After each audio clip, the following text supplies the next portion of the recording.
કેમ છો મિત્રો? તમારું સ્વાગત છે મારા મોર મિની બ્લોગના બીજા ભાગમાં. તો આજે હું ને ઘનશ્યામભાઈ બંને જઈ રહ્યા છીએ ગામમાં બિસ્કિટ લેવા માટે. જેમ કહ્યું હતું ને એમ કૂતરાના બિસ્કિટ લેવા માટે. તો ઘનશ્યામભાઈ કીધું ચાલ આપણે બે જઈએ અને કૂતરાના બિસ્કિટ લઈ આવીએ. તો આ છે દુકાન અને અહીંયાથી લઈ લીધા અમે કૂતરાને ખવડાવવાના બિસ્કિટ.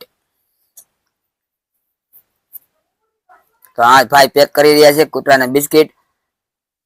અને પછી હું વયો ગયો મારી દુકાને. આ છે મોટું બસ સ્ટેન્ડ જે તમે જોઈ શકો છો. આ છે દુકાનના ભૂપતલાલ. અને સાંજે અમે નીકળી ગયા દાબેલી ખાવા માટે. તો આ છે કચ્છી બાઇટ્સ જે આવેલું છે લાઇબ્રેરી રોડે SBI બેંકની સામે. તો જરૂરથી પધારજો. અને દાબેલી વડાપાઉં બધું જ બહુ મસ્ત મળે છે.